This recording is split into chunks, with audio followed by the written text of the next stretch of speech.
नमस्कार दोस्तों, आज मैं आप सबों को चाल और समय में नेक्स्ट अगला पार्ट पढ़ाऊंगा। तो दोस्तों साथी, आज आप हेडिंग लगा लीजिए, औसत चाल पे आधारित प्रश्न।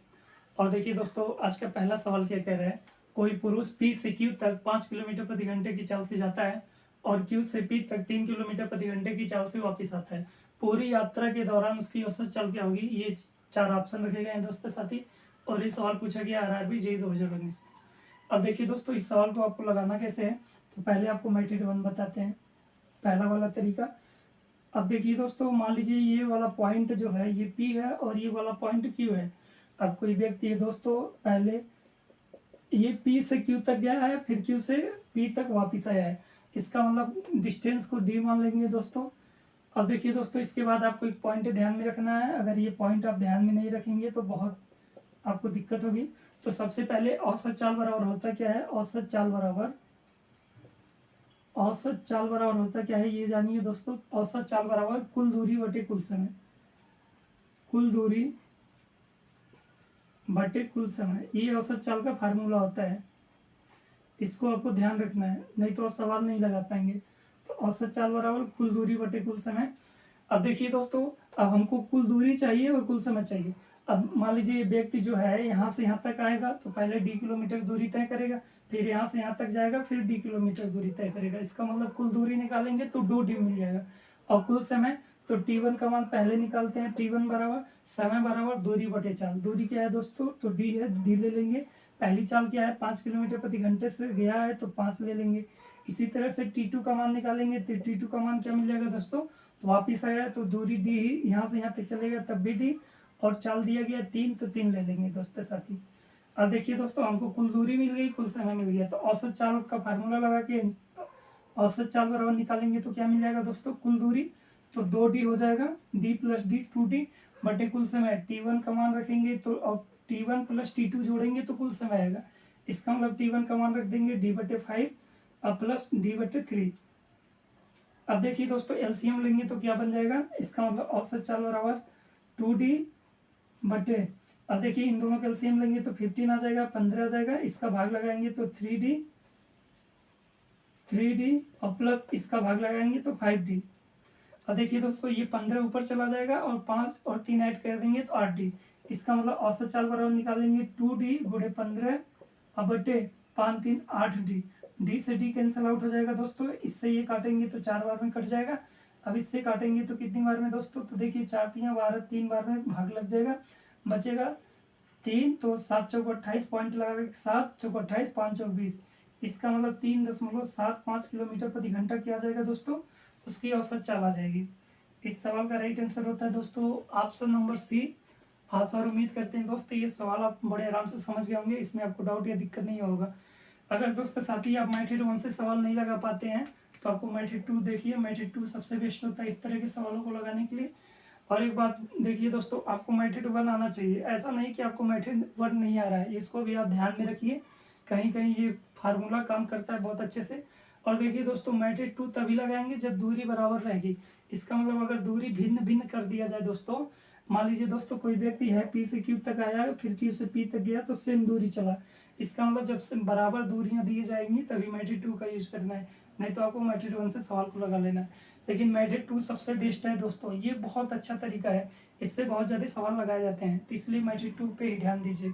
मेथड 1 भी आपको आना चाहिए। मेथड 2 क्या होता है, अब देखिए दोस्तों, B1 का मान क्या दिया गया, पहली चाल दिया गया 5 किलोमीटर प्रति घंटा। अब B2 क्या दिया गया दोस्तों, तो B2 दिया गया 3 किलोमीटर प्रति घंटा। इन दोनों का एलसीएम लेंगे, क्या बन जाएगा दोस्तों, इन दोनों का एलसीएम मिलता है 15। इसका भाग लगाएंगे 3 बार में और इसका भाग लगाएंगे तो 5 बार में। तो औसत चाल बराबर होगा क्या दोस्तों, औसत चाल बराबर, अब देखिए दोस्तों यहाँ पे आपको पॉइंट लिखा रहे हैं, इस पॉइंट को आप ध्यान रखिएगा।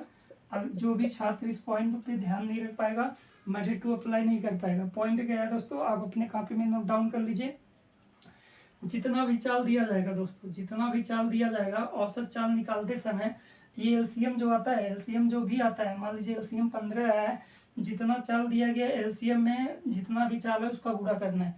तो 1 2 चाल है तो इसलिए एलसीएम में हम 2 का गुणा कर दिए, बटे इन दोनों को जोड़कर भाग लगा देना। तो इन दोनों को जोड़ेंगे तो 8 मिल जाएगा, इससे काटेंगे 4 और इससे ये काटेंगे तो क्या मिल जाएगा दोस्तों, 3.75 किलोमीटर प्रति घंटा। आशा और उम्मीद करते हैं दोस्तों ये सवाल आप बड़े आराम से सीख गए होंगे, इसमें आपको डाउट या दिक्कत नहीं होगा। ये मेथड 2 बहुत बेस्ट है दोस्तों इस तरह के सवालों को लगाने के लिए, इसीलिए आप मेथड 2 पे ध्यान दीजिए। आपको बस एक छोटा सा पॉइंट ध्यान रखना है, जो भी आपका एलसीएम आएगा, एलसीएम में हमेशा जितना चाल है उतने का गुणा करेंगे। अगर 3 चाल होता है तो एलसीएम में 3 का गुणा कर देते हैं दोस्तों, अगर 4 चाल होता है तो एलसीएम में 4 का गुणा कर देते हैं, बाकी इनको जोड़कर भाग लगा देना है। एक बार देखिए दोस्तों, इधर मेथड 2 बताते हैं। पहली चाल आपको दिया गया 5 और दूसरी चाल दिया गया दोस्तों 3। इन दोनों का एलसीएम निकालेंगे 15, इसका भाग लगाएंगे 3 बार में, इसका लगाएंगे तो 5 बार में। अब देखिए दोस्तों, औसत चाल बराबर निकालेंगे तो क्या मिल जाएगा दोस्तों, तो 15 जो एलसीएम है और जितना चाल दिया गया, 2 चाल दिया गया तो 2 का गुणा, अब बटे इन दोनों को जोड़ देंगे तो 8, काटेंगे तो क्या मिल जाएगा दोस्तों, 4 मिल जाएगा। इससे ही काटेंगे तो क्या मिल जाएगा दोस्तों, 3.775 किलोमीटर प्रति घंटा। इसका मतलब उस व्यक्ति की औसत चाल निकलती है 3.75 किलोमीटर प्रति घंटा। इस सवाल का राइट आंसर होगा दोस्तों ऑप्शन नंबर सी। अब देखिए दोस्तों, उम्मीद करते हैं कि ये पहला सवाल अब बड़े आराम से आ गया होगा, इसमें आपको डाउट या दिक्कत नहीं होगा। अगर दोस्तों आप मेथड 1 मेथड 2 से भी नहीं लगा पाते हैं सवाल को, तो आपको मेथड 3 बताते हैं, एक तीसरा तरीका बताते हैं मेथड 3। ये फार्मूला है दोस्तों, औसत चाल बराबर फार्मूला होता है 2b1 इंटू b2 बटे b1 प्लस b2। लेकिन दोस्तों ये फार्मूला तभी लगेगा दोस्तों साथी, जब सवाल के अंदर ओनली 2 ही चाल दिए जाए। अगर 2 से अधिक चाल हो गया तो ये फार्मूला आपका काम नहीं करेगा। तो अगर ऐसे लगाना है मेथड 3 से, तो मेथड 3 लगा सकते हैं। देखिए दोस्तों, 2 और b1 का मान आपका, b1 का मान 5 और b2 का मान 3 बटे b1 5 और b2, तो 5 3 8 हो जाएगा। आप काट देंगे दोस्तों 4, तो यहाँ पे क्या मिल जाएगा दोस्तों, 15 बटे 4, भाग लगाएंगे तो क्या मिल जाएगा दोस्तों, 3.75 किलोमीटर प्रति घंटा। अब देखिए दोस्तों, आपको 3 तरीके बताएं, जो तरीका आपको बेस्ट लगता है उस तरीके को पकड़ के सवालों को लगाइए। और देखिए दोस्तों, ये पहला सवाल था, इसलिए आपको बहुत अच्छे से समझाने की कोशिश की है। और देखिए दोस्तों, कोई भी पार्ट है उसको आप केयरफुल्ली ध्यान से पढ़ने की कोशिश कीजिए। हमारा हर एक पार्ट बहुत यूनिक होगा दोस्तों, आपके एग्जाम के लिए बहुत इंपॉर्टेंट होगा। तो देखिए दोस्तों, ये पहला सवाल, इसलिए बहुत आराम से समझा दिए पहले क्वेश्चन पे। अब बाकी जितने भी क्वेश्चन मिलेंगे आपको मेथड 2 से लगाते हुए चल जाएंगे, नहीं तो ये भी तरीका बताते चलेंगे। तो आशा और उम्मीद करते हैं दोस्त आज का पहला सवाल आप बड़े आराम से समझ गए होंगे। और प्लीज़ दोस्तों साथी, इस सवाल पे आप अच्छे से सीखने की कोशिश कीजिए। और देखिए दोस्तों, ये सवाल पूछा गया RRB JEE 2019 में। तो नेक्स्ट अगले सवाल की तरफ चलते हैं दोस्तों। अब देखिए प्यारे दोस्तों, नेक्स्ट अगला सवाल क्या कह रहा है। एक जहाज 48 किलोमीटर प्रति घंटे से ऊपर की ओर जाती है और 80 किलोमीटर प्रति घंटे की गति से उसी दूरी पर वापस आ जाती है। कुल यात्रा के लिए उसकी औसत गति किलोमीटर प्रति घंटे में क्या है। और ये सवाल पूछा गया दोस्तों SSC CGL Tier 2 2017 में। ये 4 ऑप्शन रखा गया है। और देखिए दोस्तों, आपको 3 तरीके बताएं, जो आपको बेस्ट लगता है उस तरीके से सवाल को लगा लीजिए। फिलहाल हम ऐसे आपको डायरेक्ट, पहली चाल क्या दिया गया दोस्तों 48, और दूसरी चाल क्या दिया गया दोस्तों, दूसरी चाल दिया गया 80। अब देखिए दोस्तों, 48 और 80 का आपको एलसीएम लेना है। तो ऐसे एक नंबर ऊपर एक नंबर नीचे रख लीजिए दोस्तों। अब काट लीजिए दोस्तों, 16 से काटेंगे, 16 3 48, 16 5 80। अब देखिए दोस्तों, इसका गुणा इसके साथ या इसका गुणा इसके साथ करेंगे तो ये एलसीएम बनेगा। एलसीएम निकालते हैं तो क्या मिलता है दोस्तों, अब गुणा कर देंगे तो 240, इसका मतलब एलसीएम बनता है 240। इसका इसमें भाग लगाएंगे तो 5 बार में, इसका लगाएंगे तो 3 बार में। अब देखिए दोस्तों, औसत चाल बराबर आपको मिल जाएगा, औसत चाल एलसीएम जो है 240 बटे जितना चाल दिया गया उसको एलसीएम में गुणा करना है। तो 1 2 चाल है तो 2 का एलसीएम में गुणा कर देंगे बटे इन दोनों को जोड़कर भाग लगाएंगे तो 5 3 8 8 का भाग लगा देंगे, इसमें गुणा कर देंगे दोस्तों तो 8 3 24 30 आ जाएगा। तो औसत चाल क्या मिल जाएगा दोस्तों आपको, 30 दूना 60 किलोमीटर प्रति घंटा उसकी औसत चाल थी। इसका मतलब उस जहाज की जो औसत चाल थी वो 60 किलोमीटर प्रति घंटा थी। इस सवाल का राइट आंसर होता है दोस्तों ऑप्शन नंबर डी। आशा और उम्मीद करते हैं दोस्तों ये तरीका आपको बहुत अच्छा लग रहा होगा। इसी तरीके से इस तरह के सवाल लगाने की कोशिश कीजिए। अगर आप ऐसे नहीं लगाते तो मेथड 2 का यूज करिए। मान लीजिए ये कोई जगह है, यहाँ से जहाज उड़ी, यहाँ फिर यहाँ से यहाँ रिटर्न आई, इसका मतलब आप औसत चाल, हम पहले इसको डिस्टेंस डी मान लीजिए दोस्तों। अब आप T1 का मान निकालेंगे तो क्या मिल जाएगा दोस्तों, D बटे 48। इसी तरह से T2 का मान निकालेंगे तो D बटे 80 मिल जाएगा। अब औसत चाल बराबर निकाल लीजिए, औसत चाल बराबर निकालेंगे तो क्या मिल जाएगा दोस्तों, 2D बटे 48 अब प्लस D बटे 80। आप ऐसे भी सवाल को हल कर सकते हैं। बाकी एलसीएम लेंगे तो ये मिल जाएगा 240।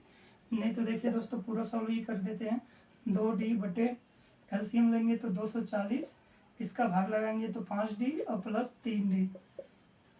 अब देखिए दोस्तों 240 ऊपर चला जाएगा तो क्या मिलेगा, 2D और गुणे 240 और बटे 8D। अब देखिए दोस्तों D से D कट जाएगा दोस्तों, इससे ये काट देंगे तो दोस्तों 30 बार में इसका गुणा कर देंगे तो 60, इसका मतलब 60 किलोमीटर प्रति घंटा उस जहाज की औसत चाल थी। अगर ये भी नहीं लगाना है तो आप मैट्रिक थर्ड का यूज कर सकते हैं, फार्मूला जो आपको बताएं। मैट्रिक थर्ड औसत चाल बराबर क्या होता है, 2D1 का मान आपका कितना दिया गया 48 और D2 का मान 80 बटे इन दोनों को जोड़ देंगे दोस्तों तो 8 और 8 4 12 इतना। अब इसको काट पीट करके मैट्रिक थर्ड लगा के औसत चाल निकाल लीजिए दोस्तों। तो आशा और उम्मीद करते हैं दोस्तों इस तरह के सवालों को आपको लगाने के लिए मैट्रिक 1 का ही यूज करना है। मैट्रिक 1 सबसे बेस्ट तरीका है, लेकिन इसमें ध्यान देना है हमारा जो भी एलसीएम आ रहा है, जो भी एलसीएम आता है दोस्तों, उसमें जितना चाल है उसका गुणा करना है, फिर इसको जोड़कर भाग कर देना तो औसत चाल हो जाएगा दोस्तों। तो आशा और उम्मीद करते हैं दोस्तों आप दूसरा भी सवाल समझ गए। तो नेक्स्ट अगले सवाल की तरफ बढ़ते हैं दोस्तों साथी। अब देखिए प्यारे दोस्तों नेक्स्ट अगला सवाल क्या कह रहा है, एक कार 3 किलोमीटर की 4 क्रमिक दूरी 10 किलोमीटर प्रति घंटा, 20 किलोमीटर प्रति घंटा, 30 किलोमीटर प्रति घंटा एवं 60 किलोमीटर प्रति घंटे की गति से तय करता है, उसकी औसत गति क्या है। और ये सवाल पूछा गया है दोस्तों क्लर्क 2003 में। बहुत ही अच्छा क्वेश्चन है दोस्तों। अब देखिए दोस्तों आपको 3 तरीके बताएं, जो बेस्ट लगता है उस तरीके से सवाल लगाइए। तो मैट्रिक 1 से पहली चाल क्या दिया गया दोस्तों, पहली चाल 10, दूसरी चाल क्या दिया गया दोस्तों, दूसरी 20, तीसरी चाल क्या दिया गया दोस्तों, तीसरी चाल दिया गया 30 और चौथी चाल दिया गया दोस्तों 60। अब इन सबों का एलसीएम लेना आपको दोस्तों, तो एलसीएम लेंगे कितना बनेगा दोस्तों 60 बनेगा। इसका भाग लगाएंगे 6 बार में, इसका लगाएंगे 3 बार में, इसका 2 बार में और इसका 1 बार में। तो औसत चाल आप डायरेक्ट निकाल लेंगे। औसत चाल बराबर होता है क्या, एलसीएम जो है एलसीएम 60 है तो 60। और देखिए 1 2 3 4 चाल है तो 4 का गुणा कर देंगे दोस्तों, बटे सबको जोड़ देंगे तो 9 1 10 12, 12 इससे भाग लगाएंगे तो 12 5 60 तो क्या मिल जाएगा दोस्तों 5 चौक 20, तो 20 किलोमीटर प्रति घंटा उसकी क्या होगी दोस्तों औसत चाल होगी। इस सवाल का राइट आंसर होता है दोस्तों ऑप्शन नंबर बी। आशा और उम्मीद करते हैं दोस्तों ये तरीका आपको बहुत अच्छा लग रहा होगा। इसमें आपको बस यही ध्यान देना है कि जो भी आप एलसीएम निकालते हैं जितना औसत है उसका गुणा भी करना है। अगर ये पॉइंट आप छोड़ देंगे तो सवाल गलत कर जाएंगे, बस इसी पॉइंट को ध्यान में रखिए। तो एक नोट बना लीजिए, एक पॉइंट कॉपी पे अपने एक पॉइंट लिख लीजिए दोस्तों साथी कि औसत चाल में एलसीएम जो भी रहेगा उसमें जितना भी चाल है उसका गुणा करना है। बस ये आप नोट डाउन कर लें तो बाकी सवाल लगाना बड़ा आसान होगा। अगर आप ऐसे नहीं लगा पाते हैं तो देखिए दोस्तों एक कार 3 किलोमीटर की 4 क्रमिक दूरियां, मैट्रिक 2 पे आ जाइए। तो देखिए 4 क्रमिक दूरियां तो 1 2 3 4। अब दूरी डिस्टेंस बराबर बराबर है दोस्तों, तो इसको डी माने हैं तो सब डी डी हो जाएगा, सब ही डी होगा, ये भी डी होगा, ये भी डी होगा। 4 क्रमिक दूरियां हैं 3 किलोमीटर की, तो ये हो जाएगा। अब औसत चाल बराबर आप डायरेक्ट टी का मान निकालेंगे तो T1 का मान निकालेंगे तो क्या मिल जाएगा दोस्तों कुल दूरी बटे कुल समय। तो देखिए दोस्तों दूरी तो 3 किलोमीटर की दे दिया है, तो आप चाहिए तो 3 सबको ऐड कर लेंगे, नहीं तो डी रख लीजिए। तो 3 दिया है तो 3 मान लेते हैं तो क्या मिल जाएगा दोस्तों 3 बटे 10। और T2 का मान निकालेंगे तो क्या मिल जाएगा दोस्तों 3 बटे 20। और T3 का मान निकालेंगे तो क्या मिल जाएगा दोस्तों 3 बटे 30। और T4 का मान निकालेंगे तो क्या मिल जाएगा दोस्तों 3 बटे 60। अब देखिए दोस्तों इसका मतलब औसत चाल अगर हमको निकालना है, अब देखिए कट रहा है तो काट दीजिए, नंबर कट रहा है सब 3 नहीं कटेगा दोस्तों, तो ऐसे रहने दीजिए। इसका मतलब औसत चाल बराबर हम निकालेंगे तो कुल दूरी 3 6 9 12, इसका मतलब 12 बटे कुल समय। T1 को जोड़ेंगे, T2 T3 T4 को जोड़कर ऐसे आपको सॉल्व करना पड़ेगा।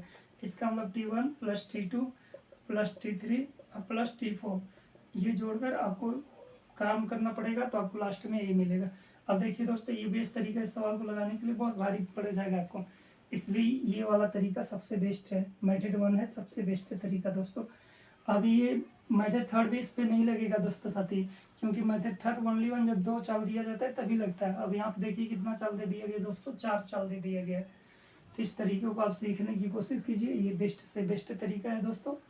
तो आशा और उम्मीद करते हैं दोस्त ये सवाल आप बड़े आराम से समझ गए होंगे। तो नेक्स्ट अगले सवाल की तरफ चलते हैं दोस्तों साथी। अब देखिए प्यारे दोस्तों नेक्स्ट अगला सवाल क्या कह रहा है, एक कार 6 किलोमीटर की 4 क्रमिक दूरियां क्रमशः 25 किलोमीटर प्रति घंटा, 50 किलोमीटर प्रति घंटा, 75 किलोमीटर प्रति घंटा और 150 किलोमीटर प्रति घंटे की चाल से तय करता है। इस दूरी पर उसकी औसत चाल क्या है। ये 4 ऑप्शन और एसएससी में पूछा गया 2012 में दोस्तों साथी। अब देखिए दोस्तों इस तरह के सवाल आपको लगाना आ गया। तो पहली चाल दिया गया दोस्तों 25, दूसरी चाल दिया गया दोस्तों 50, तीसरी चाल दिया गया दोस्तों 75 और चौथी चाल दिया गया दोस्तों 150। एलसीएम लेंगे दोस्तों, तो देखिए दोस्तों एलसीएम लेते हैं तो आपका बनता है 150।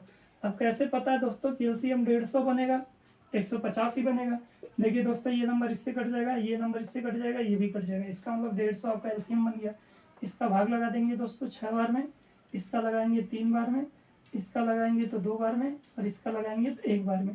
तो औसत चाल निकालेंगे दोस्तों, तो औसत चाल आपको क्या मिल जाएगा 150। कितनी चार है, चाल है तो 4 का गुणा बटे सबको जोड़कर भाग लगा देंगे। तो 9 1 10 12, 12 3 इससे काट देंगे तो 3 बार में, इससे काटेंगे तो 5 बार में। तो औसत चाल क्या आ गया दोस्तों, औसत चाल आपको आ जाएगा 50 किलोमीटर प्रति घंटा।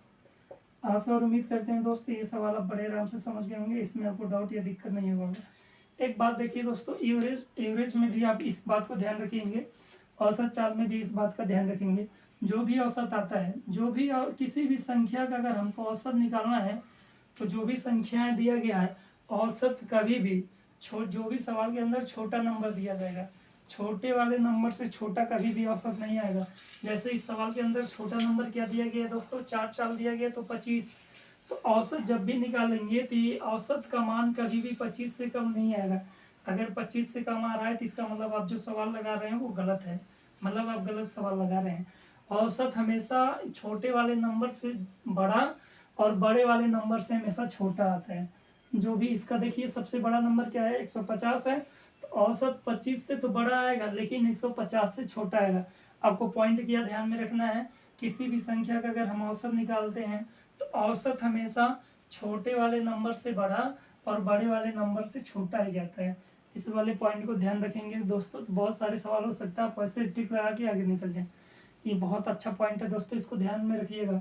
एक बार देखिए दोस्तों आपको पॉइंट क्या सिखा रहे हैं, किसी भी संख्या का अगर आपको औसत निकालना है तो औसत कभी भी छोटे वाले नंबर से छोटा नहीं आ सकता है और बड़े वाले नंबर से बड़ा नहीं आ सकता है। इसका मतलब औसत जब भी आएगा छोटे वाले नंबर से बड़ा और बड़े वाले नंबर से छोटा है, इसी के बीच में कुछ भी आएगा वही औसत होता है।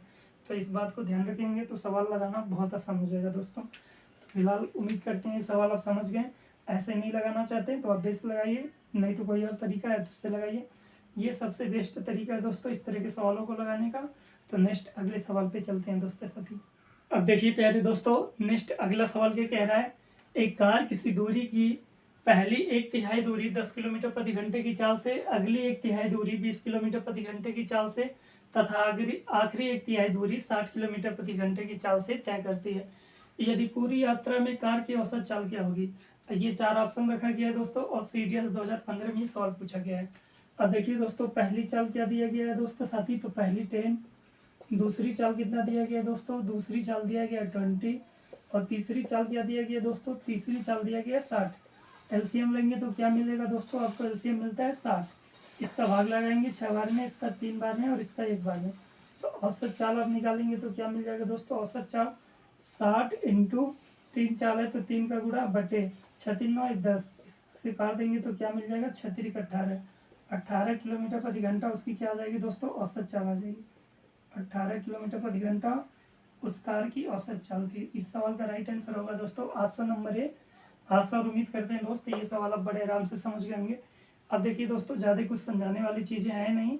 हाँ बहुत सारे बच्चे ये 1/3 जो दूरी दिया गया है सवाल के अंदर 1/3, इसमें कंफ्यूज हो जाएंगे और वो सवाल हो सकता है बनाना पाए, कोई बात नहीं। देखिए दोस्तों 1/3 दूरी 1/3 दूरी 1/3 दूरी सेम है, इसलिए ऐसे आप लगा लीजिए, कोई दिक्कत कोई डाउट नहीं होगा। मेथड 1 अगर आप ऐसे नहीं लगाना चाहते हैं तो बेसिक से लगाइए, मेथड 2 दूसरे वाले तरीके से। तो आपको जो बेस्ट लगता है दोस्तों आप उसी तरीके से काम करिए, लेकिन ये बेस्ट तरीका देखिए दोस्तों हम हर एक सवाल पे लगाते हुए आ रहे हैं। कोई भी तरीका आप उसी तरीके पे काम करिए दोस्तों जो अधिक से अधिक सवालों को लगाए। ऐसा कोई तरीका आप जानते हैं जो 1-2 सवालों पे काम करता है तो बेकार तरीका है दोस्तों साथी। ऐसा तरीका खोजिए जो मैक्सिमम सवाल अधिक से अधिक सवालों पे काम करे। तो देखिए दोस्तों औसत चाल पे आधारित प्रश्न जितने टाइप्स के प्रश्न होते हैं ये तरीका सब पे काम करता है। दूरी बराबर, दूरी अगर भिन्न भिन्न होगा तो आपको बेस से लगाना पड़ेगा, इसलिए दोनों तरीके आपको जानना है, बेस भी जानना है ये भी जानना है। ये बहुत बेस्ट तरीका है, इसलिए इस तरीके पे काम करिए। अगर आप काम किए तो बहुत अच्छी बात है, नहीं किए तो काम करिए। तो नेक्स्ट अगले सवाल की तरफ बढ़ते हैं दोस्तों साथी। अब देखिए प्यारे दोस्तों, नेक्स्ट अगला सवाल क्या कह रहा है। एक व्यक्ति ने स्टेशन ए से स्टेशन बी तक 40 किलोमीटर और बी से ए तक 30 किलोमीटर प्रति घंटे की चाल से दूरी तय की। पूरी यात्रा में उसे 6.3 घंटे लगे। ए और बी के बीच की दूरी किलोमीटर में क्या है। और ये सवाल देखिए दोस्तों, ये 4 ऑप्शन रखा गया और ये सवाल पूछे गए एसएससी सीपीओ सही 2019 में। बहुत ही अच्छा क्वेश्चन है दोस्तों। एक बार आप वीडियो को रोककर खुद से इस सवाल को लगाने के लिए ट्राई करिए, नहीं आता है तो फिर सोल्यूशन देखिए। अब देखिए दोस्तों, अब इस सवाल को बनाएंगे कैसे। मान लीजिए ये स्टेशन ए है दोस्तों साथी और ये स्टेशन बी है। अब पहली चाल क्या दिया गया दोस्तों, पहली चाल दिया गया 40 और दूसरी चाल दिया गया दोस्तों 30। इन दोनों का एलसीएम 0 0 कटा लेंगे तो 4 × 12 120 आता है। इसका भाग लगाएंगे 3 बार में और इसका लगाएंगे दोस्तों 4 बार में। तो औसत चाल बराबर होता क्या है दोस्तों, औसत चाल बराबर कुल दूरी बटे कुल समय। तो यहाँ से इतना बट गुड़े देखिए 2 चाल है तो गुड़े 2 और बटे 4 3 7। अब देखिए दोस्तों टाइम क्या दिया गया 6.3 घंटे लगते हैं, तो 6.3। अब देखिए काट देंगे दोस्तों, एक 0 काटेंगे तो ये पॉइंट गायब हो जाएगा, इससे काटेंगे तो 9 बार में। अब गुणा कर लेंगे तो क्या मिल जाएगा दोस्तों, तो देखिए दोस्तों 24 होता है गुणे 9। अब गुणा कर देंगे तो 36 18 और 21 216 किलोमीटर दोस्तों आपकी क्या आ जाएगी दूरी। लेकिन दोस्तों ये औसत चाल में जो दूरी निकाला जाता है, जो भी दूरी आता है ये कंप्लीट दूरी आती है। इसका मतलब मान लीजिए डिस्टेंस दी था, तो इधर से जब व्यक्ति ए से बी की तरफ आया और बी से ए की तरफ गया तो ये पूरा कुल दूरी निकालता है। इसका मतलब ए से बी तक की दूरी निकालना है हमको। ए से बी तक की दूरी, ए से बी तक की दूरी निकालेंगे तो 2 का डिवाइड कर देंगे तो 216 माइनस 2 का डिवाइड करेंगे क्या मिल जाएगा दोस्तों 108 किलोमीटर। इस सवाल का राइट आंसर होता है दोस्तों ऑप्शन नंबर ए। हाँ सर, उम्मीद करते हैं दोस्तों ये सवाल आप समझ गए होंगे, इसमें आपको डाउट या दिक्कत नहीं हुआ होगा। अगर आप नहीं समझे तो एक बार देखिए, आपको फिर से बता देते हैं दोस्तों। यहाँ तक आपको सवाल को लगाने में दिक्कत नहीं है। अब औसत चाल का आपको फार्मूला पता है।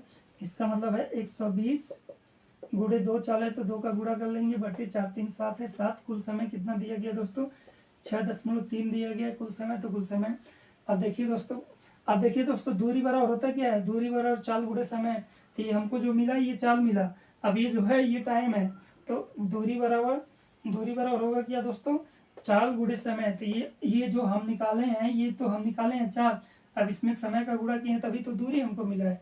तो दूरी निकालेंगे तो क्या मिल जाएगा, एक 0 गायब करेंगे तो ये दशमलव गायब हो जाएगा, इससे काट देंगे तो 9 बार में। अब गुणा करा लेंगे तो क्या मिल जाएगा दोस्तों 216। अब ये कुल दूरी निकला है, इसका मतलब यहाँ से यहाँ तक यहाँ से यहाँ तक की कुल दूरी है, मतलब दोनों तरफ की दूरी 216 है। हमको सवाल में पूछा क्या गया है ए से बी तक की दूरी, तो ए से बी तक की दूरी इसका आधा कर देंगे तो क्या मिल जाएगा दोस्तों 108 किलोमीटर। अगर सवाल के अंदर पूछा होता है ए से बी तक और बी से ए तक की दूरी तो आपका आता है 216 किलोमीटर, लेकिन ए से बी तक की दूरी भर पूछा है तो 108 किलोमीटर। इस सवाल का राइट आंसर होता है ऑप्शन नंबर ए। अब देखिए दोस्तों, उम्मीद करते हैं कि ये सवाल आप बड़े आराम से समझ गए होंगे, इसमें आपको डाउट या दिक्कत नहीं हुआ होगा। तो नेक्स्ट अगले सवाल की तरफ चलते हैं दोस्तों साथी। अब देखिए प्यारे दोस्तों, नेक्स्ट अगला सवाल क्या कह रहा है। एक व्यक्ति 16 किलोमीटर प्रति घंटे की गति से साइकिल से किसी स्थान पर जाता है और कम गति से वापस आता है। यदि कुल मिलाकर औसत गति 6.4 किलोमीटर प्रति घंटा है तो वापस आते समय गति किलोमीटर में क्या है। ये 4 ऑप्शन रखा गया दोस्तों और ये सवाल पूछा गया एसएससी सीजीएल टियर 1 2016 में। बहुत ही अच्छा क्वेश्चन है दोस्तों। अब देखिए दोस्तों, पहली गति क्या दिया गया है, पहली चाल दिया गया 16, वापस आते समय नहीं पता है तो वापस आते समय कुछ भी मान लेंगे तो x मान लेते हैं। इसका एलसीएम लेंगे तो क्या बन जाएगा दोस्तों 16x। इसका भाग लगाएंगे तो 16 कट जाएगा बचेगा x, और इसका भाग लगाएंगे तो x से x कट जाएगा बचेगा 16। तो औसत चाल बराबर होता है क्या दोस्तों कुल दूरी बटे कुल समय। तो औसत चाल दिया कितना गया 6.4 किलोमीटर प्रति घंटा। एक बार लाइन बढ़ा देते हैं तो आपको आराम से समझ में आ जाएगा। 16x गुणे 2 चाल है तो 2 का गुणा बटे x प्लस 16। अब देखिए दोस्तों, इसकी जगह पे हम ये रख देंगे 6.4 किलोमीटर प्रति घंटा औसत चाल सवाल के अंदर दिया गया है तो 6.4। और यहाँ पे देखिए दोस्तों 16 गुणे 16x गुणे 2 बटे x प्लस 16। अब देखिए दोस्तों, ये 16 से अगर इसको काट देंगे तो 16 चौका 64 0.4 आ जाएगा, इससे ये काटेंगे तो 0.2 आ जाएगा। अब आगे अब देखिए दोस्तों, इसका इधर आके गुणा हो जाएगा और इसके बटा कुछ नहीं तो 1 इसका गुणा इधर हो जाएगा। क्रॉस मल्टीप्लिकेशन, इसका गुणा इसके साथ और इसका गुणा इसके साथ, तो गुणा करेंगे क्या हो जाएगा दोस्तों 0.2x, फिर प्लस इसका गुणा कर देंगे तो क्या हो जाएगा दोस्तों 32, इसका मतलब 3.2 बराबर इसका गुणा कर देंगे तो x मिल जाएगा दोस्तों। अब देखिए दोस्तों ये नंबर प्लस में है, इक्वल की इधर आएगा तो माइनस हो जाएगा, यहाँ पे 1 है तो 1 का मतलब अब इसमें से इसको घटा देंगे तो 0.8 आएगा। एक बार लाइन बढ़ा देते हैं दोस्तों, x माइनस 0.2x बराबर 3.2। अब देखिए दोस्तों इसमें से इसको घटाएंगे तो 0.8x बराबर 3.2। पॉइंट दोनों साइड में पॉइंट है तो पॉइंट से पॉइंट कट जाएगा दोस्तों, इससे काटेंगे तो x का मान क्या मिल जाएगा दोस्तों 4 किलोमीटर प्रति घंटा। इसका मतलब वापिस आते समय उसकी चाल क्या थी, व्यक्ति की चाल थी 4 किलोमीटर प्रति घंटा। इस सवाल का राइट आंसर होता है ऑप्शन नंबर डी। आशा और उम्मीद करते हैं दोस्त ये सवाल आप समझ में आ गया होगा, आपको दिक्कत या डाउट नहीं हुआ होगा। कुछ दोस्त साथी ये वाली चीज़ नहीं समझ पाएंगे कि सर जी ऐसे कैसे कर दिए। अब देखिए दोस्तों ये प्लस में नंबर है, इक्वल की इधर आएगा तो माइनस हो जाएगा, इसका मतलब है एक्स माइनस 0.2x इक्वल 3.2 है, 3.2 रख देंगे। अब देखिए दोस्तों घटाएं कैसे हैं, तो 1x माइनस 0.2x। अब देखिए दोस्तों यहाँ पे दशमलव है तो दशमलव के नीचे दशमलव लगा के नंबर को घटाते हैं, तो यहाँ पे ले जाएंगे तो 10 में से 2 को घटा देंगे तो क्या बचेगा दोस्तों 8x। एक अंक पे पॉइंट है तो पॉइंट लगा देंगे, वही वाली चीज़ है दोस्तों साथी। अब देखिए दोस्तों अगर हम इसमें से इसको घटाएंगे तो 0.8x आ जाएगा, काटेंगे तो ये मिल जाएगा, क्योंकि पॉइंट से पॉइंट खत्म हो जाता है तो काटेंगे 4 किलोमीटर प्रति घंटा। अब देखिए दोस्तों आशा और उम्मीद करते हैं आज आपको जितने भी सवाल पढ़ाए हैं आपको उसमें डाउट या दिक्कत नहीं हुआ होगा। अगर आपको कहीं भी दिक्कत या प्रॉब्लम होती है दोस्तों साथी तो प्लीज़ आप कमेंट बॉक्स में कमेंट जरूर करें कि सर जी हमको इस वाले पॉइंट में दिक्कत हो रही है, या आपको जो भी चैप्टर चाहिए कि सर जी हमको ये कुछ बच्चे हैं, कुछ स्टूडेंट हैं, कुछ हमारे प्यारे दोस्त साथी हैं वो कह रहे हैं सर जी आप एडवांस भी पढ़ाइए, तो थोड़ा धैर्य रखें और जल्दी एडवांस भी ले आने की कोशिश करते हैं। अब ये चैप्टर ख़त्म होने दीजिए, हो सकता है अगर टाइम मिला तो एक टाइम आपको एडवांस पढ़ाएंगे और एक टाइम अर्थमेटिक पढ़ाएंगे, अगर टाइम मिल पाए तो। अगर नहीं मिल पाएगा तो इस चैप्टर के बाद कोशिश करेंगे एडवांस भी पढ़ाना चालू करें। अगर हमको टाइम मिला तो एक टाइम आपको एडवांस पढ़ाएंगे, एक टाइम अर्थमेटिक पढ़ाएंगे। अगर टाइम नहीं मिला तब भी इस चैप्टर के बाद कोशिश करेंगे आपको एडवांस रखने के लिए आपके सामने, कि हम एडवांस कैसे पढ़ाते हैं वो भी तो जाने आप, कि अर्थमेटिक सर जी कैसे पढ़ा रहे हैं तो आप जान ही रहे हैं, एडवांस भी आप जानेंगे कि सर जी कैसे पढ़ाते हैं। तो फिलहाल आज इतना रहने देते हैं दोस्तों। और देखिए दोस्तों प्लीज़ आपके जितने भी आसपास आपके दोस्त हैं, जो भी प्यारे दोस्त हैं, आपके सहपाठी हैं, आपके भाई हैं, बहन हैं, जो भी तैयारी करते हैं प्लीज़ उनको हमारे चैनल से पढ़ने के लिए एडवाइस करिए। आप सब हमारे लिए बस इतना सहयोग करिए दोस्तों साथी, हम आपको उम्मीद दिलाते हैं इतना सारा सवाल पढ़ा डालेंगे कि एग्जाम में उससे ज़्यादा सवाल नहीं देगा। और जितने सवाल पढ़ाएंगे दोस्तों अगर आप केयरफुल्ली उतने सवाल पढ़ डालेंगे तो आपको एग्जाम हॉल में उस चैप्टर में दिक्कत या प्रॉब्लम नहीं होगी। आप पेपर सेट उठा के देख लीजिए। अभी देखिए दोस्तों आपको ये सवाल पढ़ा है एसएससी सीजीएल टीयर 1 2016 सीजीएल का क्वेश्चन है दोस्तों साथी। सीजीएल मतलब इतना आसान नहीं, तो आपको जितने भी सवाल पढ़ाते हैं एग्जाम के भी सवाल पढ़ाते हैं दोस्तों साथी। और देखिए दोस्तों औसत चाल पे आधारित प्रश्न जितने भी सवाल पढ़ाए हैं आपको सब इसी वाले मेथड से लगा दिए हैं। मेथड 1 2 जो भी कहिए दोस्तों साथी, आपको वैसे तरीके बहुत सारे बताते चलें, लेकिन ऐसा तरीका खोजिए दोस्तों साथी जिस तरीके से हर एक सवाल लगाया जा सकता है। अभी देखिए हम इस वीडियो में आपको बहुत टाइप टू टाइप क्वेश्चन पढ़ाए हैं, लेकिन एक ही तरीके से सारे सवालों को हैंडल करते हुए चले हैं। तो ऐसा तरीका खोजिए दोस्तों, ऐसे तरीके पे आप काम करिए जो अधिक से अधिक सवालों को लगाए। इसका मतलब अगर औसत चाल पे आधारित प्रश्न रहेगा या तो